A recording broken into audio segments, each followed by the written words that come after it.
Well, I think it is you are the CEO of your own life. We are all where we are today because of the choices we made before today.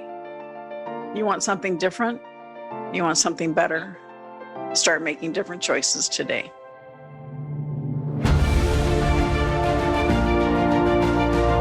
Hello and welcome to the Daily Helping with Dr. Richard Schuster. Food for the brain, knowledge from the experts, tools to win at life. I'm your host, Dr. Richard. Whoever you are, wherever you're from, and whatever you do, this is the show that is going to help you become the best version of yourself. Each episode, you will hear from some of the most amazing, talented, and successful people on the planet who followed their passions and strive to help others. Join our movement to get 1 million people each day to commit acts of kindness for others. Together, we're going to make the world a better place. Are you ready? Because it's time for your Daily Helping. Thanks for tuning into this episode of the Daily Helping Podcast. I'm your host, Dr. Richard, and we have an incredible guest to share with you today. Sharon Lechter is an internationally recognized financial literacy expert, keynote speaker, and business mentor. She's a New York Times bestselling author, successful entrepreneur, philanthropist, and has enjoyed a 35-year career as a licensed CPA, in which she has advised 2 U.S. presidents on the topic of financial literacy. Sharon co-authored the international bestseller Rich Dad, Poor Dad, and 14 other books in the Rich Dad series. In 2008, when the economy crashed, she was asked by the Napoleon Hill Foundation to re-energize the teachings of Napoleon Hill. Her best-selling books with the foundation include 3 Feet from Gold, Outwitting the Devil, and Think and Grow Rich for Women, as well as Success and Something Greater. She's also featured in the movie Think and Grow Rich, The Legacy, and on the national television series World's Greatest Motivators. We're here to talk to Sharon today about her newest title, Exit Rich, which is to support entrepreneurs in building value and scalability in their businesses so they can be in position to provide the greatest potential. Sharon, welcome to the Daily Helping. It is great to have you on with us today. Well, thank you, Dr. Richard. I'm delighted to be with you and honored that you would invite me. Thank you. Absolutely. We're going to definitely take a deep dive into Exit Rich, which I'm so excited about. But one of the things I love to do with people on my show is go back in the time machine a little bit and find out what was the spark, what was your superhero origin story, what started you on the path that you are on today? Well, a couple different things. One was I grew up in a very, very entrepreneurial home, lived between a small house between my mom's beauty shop and my dad's used car lot. And we had rental properties that I had to go scrub out bathrooms between tenants. So I swore I would never be an entrepreneur. I wanted to be a sophisticated professional. So I got my first generation to go to college, got my degree in accounting. I was one of the very first women in public accounting in hot Atlanta, Georgia, having a great time. About the ripe old age of 25, I realized this isn't all it was cooked up to be. I'm working all these incredible hours for someone else. And all of a sudden, my parents started looking a lot smarter. And I had an invitation from a client to leave and go into an entrepreneurial world. And so that was a turning point for me. And it was not why, it was why not? Why not do something different? Why not take the path less traveled? Why not solve a problem or serve a need? Why not be in control of my own life? I am a control freak, I admit it. And so that was a turning point for me. And I never looked back. That is still my mantra today. Why not? Why not do something other people are not doing? Why not be unique? Why not solve a problem and serve a need? But fast forward a few years, I started a woman's magazine. I started the first children's talking book. But the next turning point was when we sold that talking book company, and my husband and I relocated to Arizona. Our oldest son went off to college in September and came home in December in credit card debt. Now, we didn't even know he had a credit card. We're talking, back in 1992. And it was December of 92 when I was mad at him, but I was more mad at myself because I thought I taught him about money. I taught him about the lessons I learned from my parents. And that was December of 1992. That's when I dedicated the rest of my career to financial literacy, financial education, and entrepreneurial education. And I am as passionate about it today as I was in December of 1992. I love that. It's so interesting. There's always, it seems to be this thing that happens to people and often involving their family, and which really launches them into the career that they're in. And so from a financial literacy standpoint, what you do is really interesting because you're interested in financial literacy. That's kind of your chocolate, and the peanut butter is kind of the entrepreneurial piece of this. And you put them together and you've got something really interesting. And I find that you could oftentimes, you'll meet an entrepreneur and they're very quick to tell you what their goals are for the company, the financial numbers, their projections. But oftentimes when you ask them their personal number, what their goals are for their family, how they're planning to protect their family, they don't always know. Well, that's so true, Dr. Richard. I think what happens is, and this is what the new book is actually part of this is about, is too many entrepreneurs, their business becomes their identity. And we want them to stand in their own power and be the driver, the founder, the CEO, whatever it is, of a business that's a separate entity, one that they can build the foundation of, so that it can become an asset, an economic engine for them, so that they can, as an individual, then invest the proceeds from that business into other assets. Creating that financial foundation for their family is so important. So you're absolutely spot on. And so you're now many, many books into this journey. I'd like to take just a couple of minutes and talk about financial literacy in general, especially in a post-COVID world. And then let's take that deep dive into Exit Rich. Well, I think if COVID did nothing else, it made people aware of where they were financially. Because as I said, I'm a control freak. A lot of people realized that they weren't in control of their own destiny. They lost their jobs, their businesses were shut down, and they were like, what's next? Yes, they got some government help, but it made them realize how little control over their life they have. And that's where entrepreneurship comes in. You can be an employee. There's nothing wrong with being an employee. It's not what you do for your paycheck. It's what you do with your paycheck. Are you investing that money or spending it?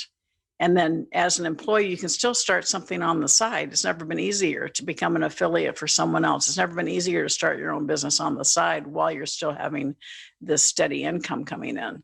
But then you start allowing yourself to be more in control of your own financial destiny. Because when it comes to money, you either control your money or it controls you. And that's my whole concept of financial literacy, is getting people to understand the power of assets. My favorite word on earth, Dr. Richard, is assets. Too many people exchange time for money. They're chasing the almighty dollar.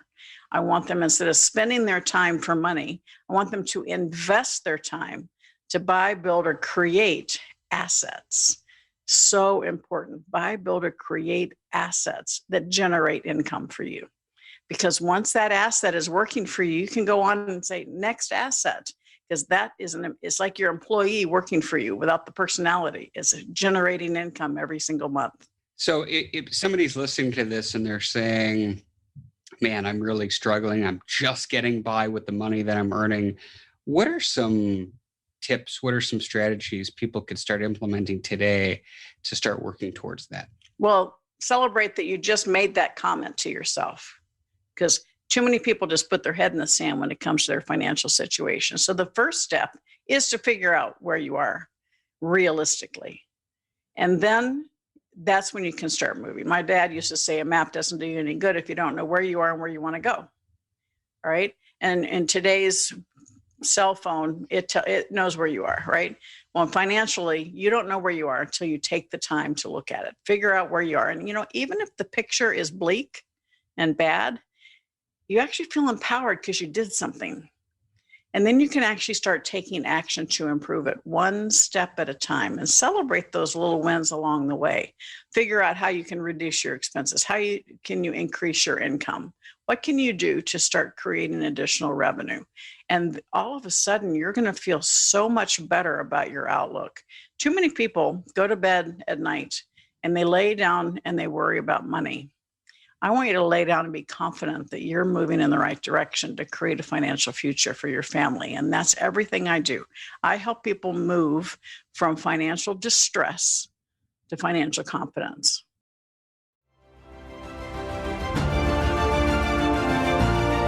Hey guys, Dr. Richard here.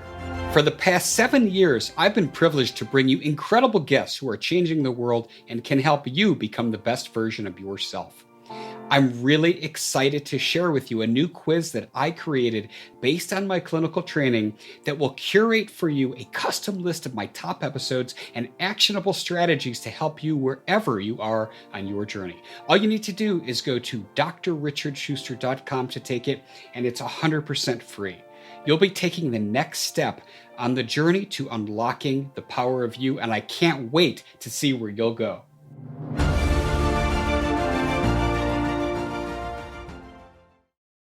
And we're going to now fast forward, because once they've got a little bit of financial confidence, they've got their entrepreneurship gig, whatever it is that they're excited about, in place. Now let's talk about your newest book, Exit Rich, and how that all comes into play. So was this book, was it COVID that made you decide to write this book? Had you been writing it before? What was the genesis of it? No, it actually was written. We were planning to release it last year in April. So that's what happened. So yeah, it was all definitely written before COVID. And so we're so anxious to get it out. That's why we have a special that people, if they pre-order it, we send it to them electronically as a gift so they can get the information they need. But for those of you that may or may not know my background, I've written 26 books. This is the 26th book. And so my 40-year-plus-year career of building global brands, of helping others build brands, helping other people create successful businesses, there was something missing out there, a real roadmap for people to understand how to build that foundation in their business. When you build a house, you got to go down first. You got to have a strong foundation. You have to have an electrical system. You have to have a plumbing system and sound system, all right? All of that is what essential ingredients for having a house that can be saleable, right? Well, we want you to have the same concept when you're building your business. People get excited about starting a business and they go out and they start selling things without putting the structure in the business, without doing the right legal foundation, like legal agreements. We want to take and help you build it. And you've heard the phrase, start with the end in mind. So people think, well, I'm not ready to exit. I'm just building my business. Believe me, you want to build it now so that you can exit later. Also, for many of you who may be thinking about investing in a business, it's a great tool for due diligence, for you to go through this. How is this company stacking up in these 6 Ps that we'll talk about? And so Steve Forbes, a friend of mine, said the book is a gold mine for entrepreneurs. First, and for $24, you get something that tells you, and it's a roadmap of all the elements that you need to look at in your business. And if you do want to sell your business, you want to dress up, you want to be ready. So when somebody comes in, they don't start saying, oh, your records are a mess. Let's help you get situated and right so that you can, even if you don't want to sell, if you want to scale, you can't scale if you're weak. We want to make you strong so that you have this system here that you can then duplicate and scale in other areas.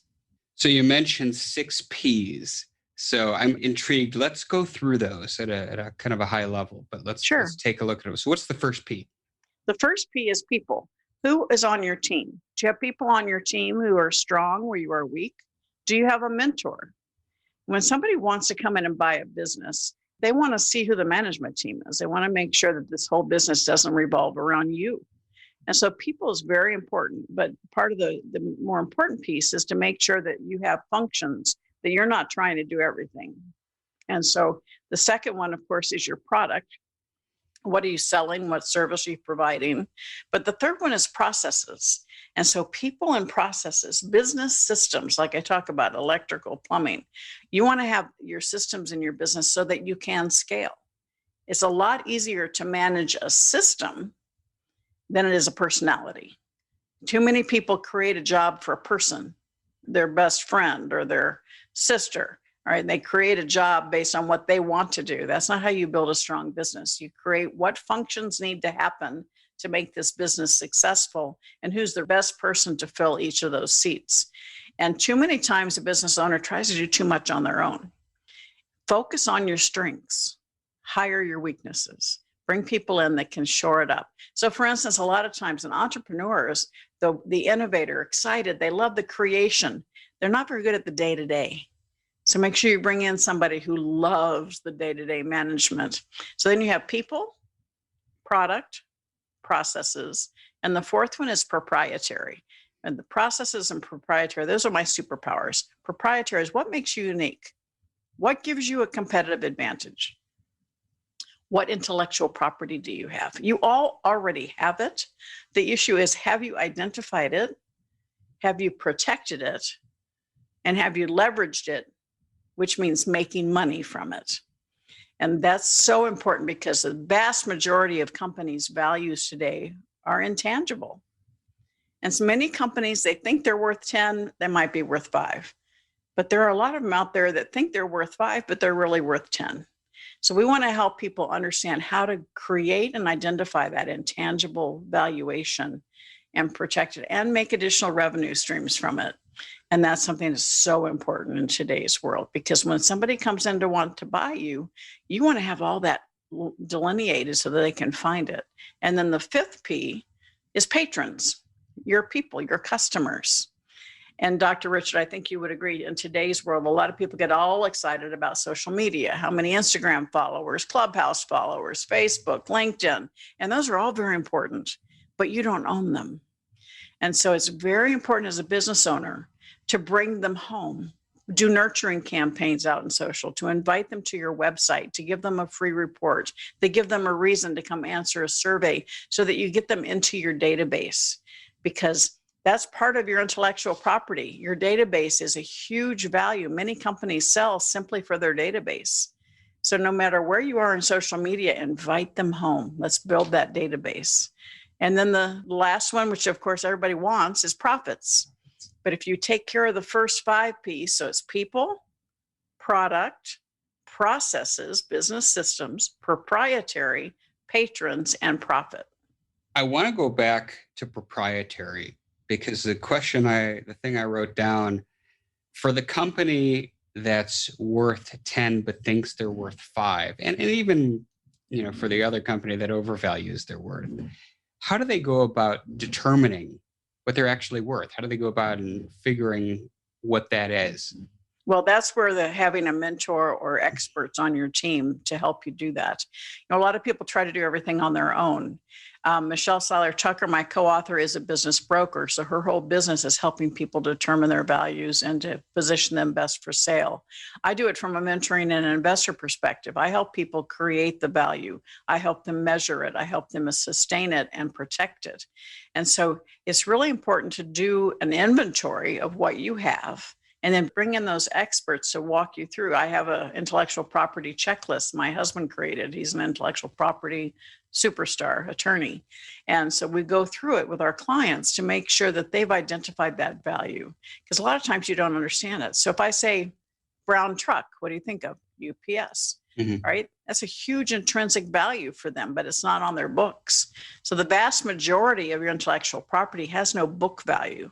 And so when you hear the word goodwill in a business transaction, that's the amount assigned to all of that intellectual property, all those intangible assets that allow you to go 10x, 100x what your book value is.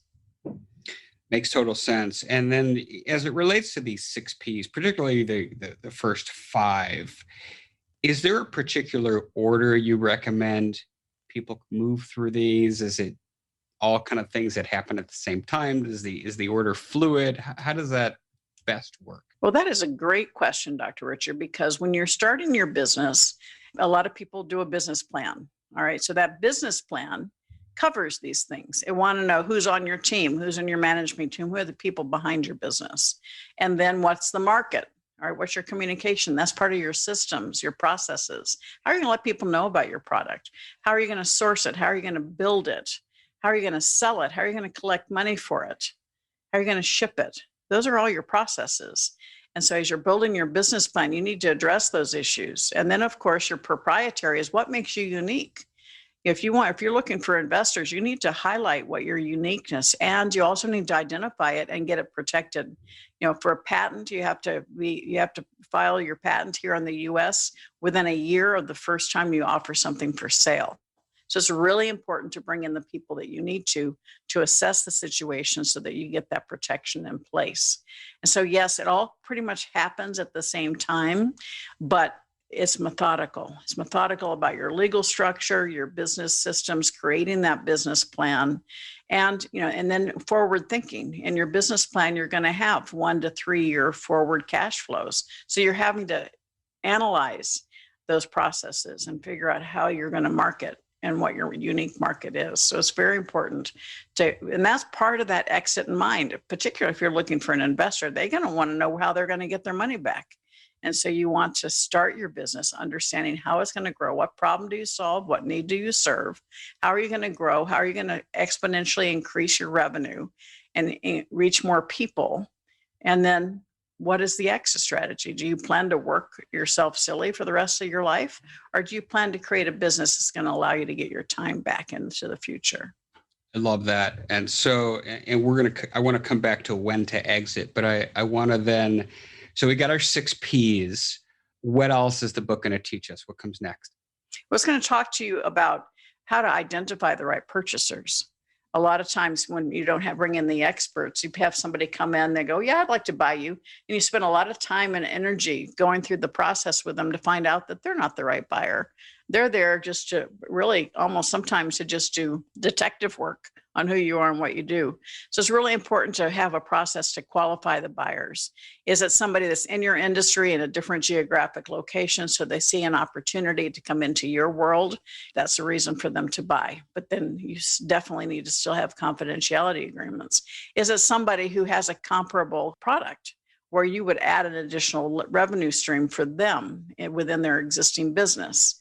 Okay, you want to pre-qualify the purchasers. You want to make sure that they have the ability to pay you what you're asking, because otherwise you spend a lot of times, we can say kissing frogs, a lot of time and energy going through due diligence with somebody that's not qualified to buy. And so when you're going through this process, I know there's a lot of different ways to sell a business. Some it can be a cash deal, some it can be a stock deal, some, they retain you actually as an employee of the company for a window of time or ad infinitum. In your experience, is there any, I know this is a loaded question, but is there any one of those that seems to be better, has better outcomes than the other? Well, it's a great question. I will say the vast majority of sales are asset sales because a purchaser doesn't want to buy your potential liabilities. And so a lot of times, the vast majority of them are asset sales, not stock sales. And so that's something that you also need to understand the tax implications of the difference between an asset sale and a stock sale. And that's where having the right advisor. So you may have an attorney who's been fantastic with you. They've been a corporate attorney. They've been helping you. They have no experience in acquisitions and mergers. So if you're looking at potentially, you need to bring in somebody that has that expertise. Now, some business brokers have that expertise. Michelle Seller-Tucker, she's a mergers and acquisitions specialist. She's not just a business broker, but you want to have attorneys or CPAs or a business broker that has that experience to help you make those right choices and those right decisions, because it's so important. We don't know what we don't know. You could be cutting off millions of dollars of potential purchase price or sales price just by not realizing how in demand you might be. So now I feel like we've got all of this glorious information. Other than our significant other telling us, stop working so hard or I'm leaving you, what are some good indicators to know when it's the right time to start thinking about exiting your business? Well, you want to follow the trends. Obviously, you always want to sell high and buy low, right? That's no matter what you do. But again, it's also when you see a opportunity, a lot of times those opportunities come to you. You get a phone call. Every phone call can change your life. Somebody can call you and say, I want to buy. I just was on a phone with a friend yesterday. She's got a very large networking company across the country. And she's had 4 calls this week from people wanting to buy her business, which is like, whoa, okay, well, the industry is telling you something. maybe you need to take a step back and say, okay, I hadn't really been planning to sell, but this might be kind of a good time for me to think about it. She's, her similar age to me. And so it's like, you have to be aware, you have to be involved in your industry. You have to know, you pretty much should know who the players are in your industry and just be open to it. We have another young man who's got a very successful business that he's built completely on his own. He's in his early 40s. It's a major concrete company and gravel pit. And the big giant billion-dollar companies globally are coming because they want a foot in his market. And he's smart enough to bring in the advice. My husband and I are working with him as well as some other people because they're trying to get it for pennies on the dollar. But he's a very smart young man. He understands the value that it should be. And so he's not, it's like, don't waste my time. When you want to be serious, come back and we can talk about it. And that's why it's so important to have the right people on your team. And it's really a lot easier for him because he's a young guy and he's got these mega companies coming after him. But we said, all you have to say is, I'll discuss it with my board. It gives you that buffer, right? Have that board of advisors that can support you in making the right decision for you. Fantastic. And we're nearing the end of our time, but I want to, before we transition to the end, I know you advised 2 presidents on financial literacy. Share with us a little bit about what that was like, and we'll go there. Well, it was incredible. Thank you so much. When I left Rich Dad, I didn't know what was in front of me. I made the decision to leave. It was the right decision, but I thought Rich Dad was my legacy. And a few months afterwards, I got a phone call from President Bush asking me to be on the very first President's Advisory Council for Financial Literacy. What an incredible honor that was. And I served both President Bush and President Obama, so equal opportunity here. And it was an incredible opportunity. I was the only entrepreneur on the council, so I was a very squeaky wheel. And during that time, the Credit Card Act of 2009 was passed, and that prohibits credit card companies from soliciting young people on college campuses. So it was a huge win for me. I can't take credit for the bill, but I certainly was a very squeaky wheel about it. And so that, our kids still get solicited with credit cards, but at least they're not greeted at college campuses with tables that say free pizza, free money, or free t-shirt, free money. Right. And so they now have to show they can pay it back or have a cosigner. So that was a big step. But we're still fighting on every state level. I'm a chairman for the K through 12 initiative for financial literacy for Arizona, and we still are woefully ill prepared to teach our children about money in school. Absolutely.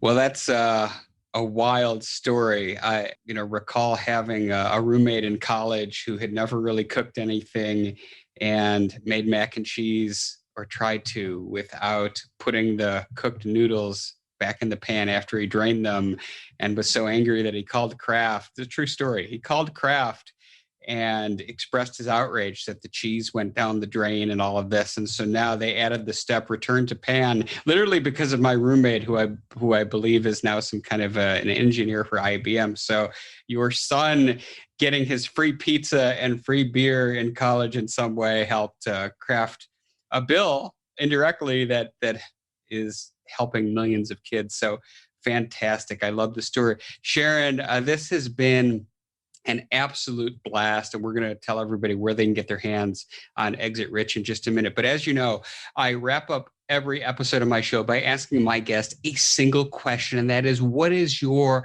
biggest helping, Sharon, that one most important piece of information you'd like somebody to walk away with after hearing our conversation today? Well, I think it is, you are the CEO of your own life. We are all where we are today because of the choices we made before today. You want something different? You want something better? Start making different choices today. I love it. Fantastic. So Sharon, we know Exit Rich is available everywhere. Tell us where people can get their hands on it. Well, Exit Rich is now in bookstores, on Amazon.com. If you want more information, reach out to me at SharonLechter.com, because we want to support you every step of the way. If you call us, if you reach out to us, info@Sharon Lechter, you want to buy 10 copies, we will get you a gift certificate to my ranch, Cherry Creek Lodge here in Arizona. So But please, Exit Rich will help you tremendously. If you found any value from any of the books I've written, Rich Dad, Poor Dad, or 14 other Rich Dad books, Think and Grow Rich for Women, Outwitting the Devil, 3 Feet from Gold, I promise you, I guarantee you will find tremendous value in Exit Rich. Awesome. And for those of you at the gym, we got you covered everything, Sharon Lechter, and links to all of those books. This new book, Exit Rich, will be available in the show notes at thedailyhelping.com. Sharon, thank you so much for joining us today, providing us all this awesome value, and we can't wait to get our hands on the book. We love it.